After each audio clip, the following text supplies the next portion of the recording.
श्री सद्गुरुदेव भगवान की जय। श्री सीताराम सरकार की जय। श्री राधारमण लाल की जय। श्री गौरी शंकर महादेव की जय। सभी दर्शकों और भक्तों को कोटि कोटि प्रणाम। सबको प्रेम भरा जय जय श्री राधे, जय जय श्री सीताराम। सभी दर्शकों और भक्तों से प्रार्थना है, कृपया आज का सत्संग बहुत ध्यानपूर्वक आप सुनेंगे, नहीं तो साधना में संशय खड़ा ही रहेगा। प्रश्न हमेशा आपके मन में रहेंगे, आपकी बुद्धि को भ्रमित करते रहेंगे। निश्चित मानिए आज का सत्संग बहुत महत्वपूर्ण है। जो भी साधक सुन रहे हैं निश्चित ही उनका लाभ होगा। आप बहुत ध्यानपूर्वक सुने। एक बात बहुत महत्वपूर्ण है सभी साधकों के लिए। देखिए, भगवान नाम जप या मंत्र जप बहुत से साधक कर रहे हैं। वो या किसी संत की प्रेरणा से कर रहे हों, या वो गुरु प्रदत्त मंत्र कर रहे हों, नाम कर रहे हों या मंत्र कर रहे हों, लेकिन ये संशय सबके हृदय में रहता है। क्या कि नाम की इतनी महिमा है, नाम की इतनी प्रशंसा है, इतना ये संत जन कह रहे हैं, लेकिन मुझे कोई अनुभव नहीं हो रहा। और जब से नाम जप आरंभ किया तब से दुख बढ़ रहे हैं, क्लेश बढ़ रहे हैं, अशांति बढ़ रही। बहुत साधक ये सोचते हैं कि हमारी मनोकामना पूर्ण नहीं हो रही। बहुत ध्यान से सुने। देखिए, आपको नहीं पता है ये नाम आपके जो बहुत बुरे बुरे कर्म हैं कई जन्मों को, उनको ये भस्म कर रहा है। आप ये नहीं देख पा रहे हैं। निश्चित मानिए ये एक जब आपकी अवस्था आ जाएगी तो आपको खुद लगने लग जाएगा कि हाँ, आपको संकेत मिलने लगेंगे कि हाँ हमारा समय अच्छा आने वाला है। संकेत सबसे बड़ा अपने हृदय में होता है। आपका हृदय हमेशा आनंदित रहेगा, बिल्कुल प्रसन्न रहेगा। आप एकांत में भी बहुत सुखी अपने को महसूस करेंगे। और जो पिछला जीवन जो आपका, जिसमें आप अनभिज्ञ थे भगवान नाम या मंत्र में, तो वो जीवन आपको उस जीवन से घृणा होने लगेगी कि देखो मेरा इतना समय व्यर्थ गया, ये बात आने लगेगी। और ध्यान से सुने साधक, देखिए भगवान नाम जप में स्थिति उन साधकों की नहीं बनती है जो साधक नाम जप के साथ साथ छोटी मोटी मनोकामनाओं में, अपनी इच्छाओं में संतुष्ट होते रहते हैं। नाम जप का इसे फल मानते हैं। जैसे आपने नाम जप आरंभ किया तो आप एक बात ध्यान रखना, आपको सभी वो वस्तुएं मिलने लगेंगी जो आपने सोची। सब वस्तुएं अपने हाथ प्राप्त होने लगेंगी। अब आप उसमें अगर संतुष्ट होने लग गए और आप नाम जप को फल मानने लग गए कि नाम जप का यही फल है, तो हमारी बात ध्यान रखना, फिर इष्ट देव का ध्यान आपकी तरफ नहीं रहता है। अब आप पूछेंगे क्यों नहीं रहता है?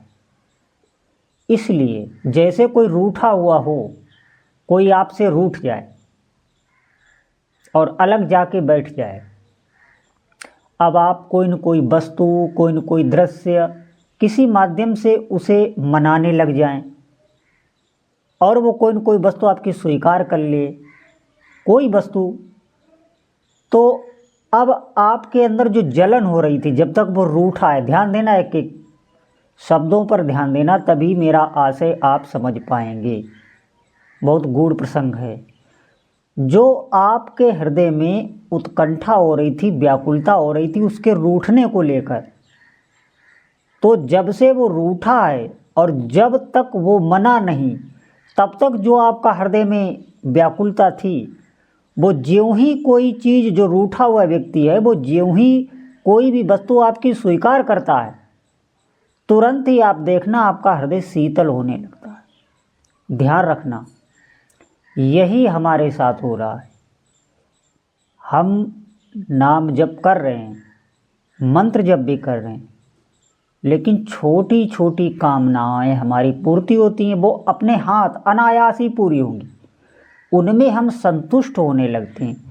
तो फिर इष्ट देव का हृदय फिर आपसे विमुख वो हो जाते हैं, वो आपकी तरफ फिर ध्यान नहीं देते। वो जानते हैं कि हाँ अब ये मन गया, इसे मैंने मना लिया, ऐसे समझिए। ये उदाहरण मैं आपको दे रहा हूँ। इष्ट देव फिर वो प्रसन्न हो जाते हैं, वो समझते हैं हाँ इसकी कामना पूर्ति हो गई, संतुष्ट हो गया।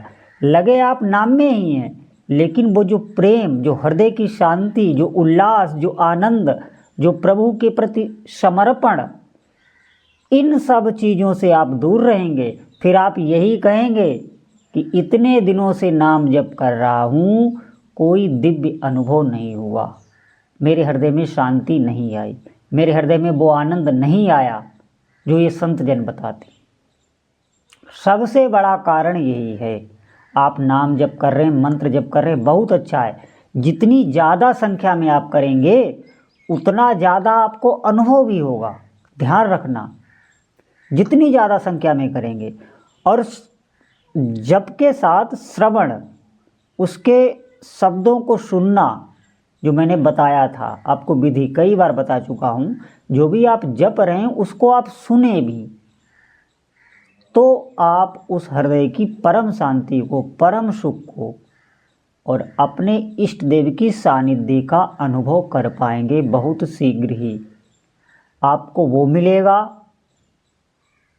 जो धन, संपदा, वैभव, कोई भी सांसारिक पदार्थ, कोई भी भौतिक वस्तु, इस जगत का कोई भी, जिसमें भी आप अभी देखकर आकर्षित हो रहे हैं, कोई भी पदार्थ इस जगत का उतना आनंद आपको नहीं दे पाएगा जितना आपको भजन करने से स्वतः प्राप्त होगा। लेकिन कब? जब आप इन छोटी छोटी जो इच्छाएं आपकी पूर्ति हो रही हैं, इनको जप का फल ना माने बस। क्योंकि इसमें एक बात और होगी, आपकी धीरे धीरे जप से रुचि भी कम होने लगेगी। हम इसलिए आपसे कह रहे हैं, निश्चित रुचि कम होने लगेगी, क्योंकि महत्व आपका इधर है। भगवान नाम जप पे नहीं है महत्व, महत्व है अपनी कामनाओं पर, वस्तुओं पर। और अगर आप इनको उनका फल मानेंगे जप का, तो फिर उसमें आपकी धीरे धीरे रुचि कम होने लगेगी।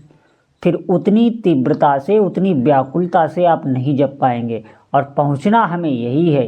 इष्ट देव सिर्फ हृदय की व्याकुलता को ही देखते हैं। पहले साधक सर्वप्रथम क्या होता है, वो इष्ट देव को दूर देखता है, फिर धीरे धीरे वो और नज़दीक देखता है, धीरे धीरे वो और नज़दीक देखता है, धीरे धीरे वो अपने पास ही इष्ट देव की सानिध्य का अनुभव करने लगता है। इसीलिए उसका अकेलापन दूर हो जाता है। और सुनिए, वो अपने शरीर की जितनी भी क्रियाएं हैं, सुबह से शाम तक जो भी उसकी दिनचर्या चल रही है, इसमें सब में वो इष्ट देव की कृपा देखने लगता है। अभी हम नहीं देख पा रहे, हमें लगता है ये सब हम कर रहे हैं, लेकिन तब साधक को ये लगता है ये सब इष्ट देव की शक्ति से और उनकी कृपा से होता है। और ज्यों ही ऐसा लगने लगता है तो वास्तविक वैसा होने भी लगता है, क्योंकि भगवान साधक के विश्वास पर चलते हैं, उसके हृदय के भाव पर चलते हैं। उसका जैसा भाव होता है वैसा ही वो उसके साथ प्रतिक्रिया करते हैं। आप जैसा भी भाव रखें अपने इष्ट देव के प्रति, वैसी ही वो आपके साथ प्रतिक्रिया करेंगे। आप अगर उनको पाने की इच्छा रखेंगे, उनका प्रेम पाने की इच्छा रखेंगे, इस संसार में सबसे महत्वपूर्ण अपने प्रभु को ही मानेंगे, तो वो भी ठीक आपको ऐसा ही मानेंगे। ऐसा समझें आप। और अगर आप अपनी कामनाएं पूर्ति, अपनी इच्छाएं पूर्ति, शरीर के भोगों के लिए इष्ट देव की आराधना करेंगे, पूजा करेंगे, तो फिर वो वैसा आपके साथ करेंगे, वैसी प्रतिक्रिया करेंगे। वो आपको रखेंगे भक्तों की ही गणना में, लेकिन वो हृदय की प्रीति है, वो उनके हृदय की प्रीति, हृदय का दुलार, जैसे मैया अपने बच्चे के साथ करती है, वो आपको नहीं मिल पाएगा। निश्चित मानिए, साधकों से प्रार्थना है आप साधना करें, और जो मैंने आज बात आपको बताई है संकेत के माध्यम से, गुरु कृपा से, प्रभु की कृपा से, उन पर आप ध्यान दें, विचार करें, चिंतन करें और आगे बढ़ें। निश्चित मानिए हमें पहुंचना वही है, भले थोड़ा समय लग जाए, क्योंकि हम बहुत प्रकार के विकारों से घिरे रहते हैं। ये मन बुद्ध, ये हमें जो है बराबर भजन से हटाने की पूरी अपनी ताकत झोंक देती हैं, माया पूरी ताकत झोंक देती है। अगर सत्संग ना हो तो कोई भी आगे नहीं बढ़ सकता। तो सभी साधक ध्यान रखें और अधिक से अधिक भजन करने का प्रयास करें, सब इष्ट देव पूर्ति करेंगे। बोलो जय जय श्री सीताराम।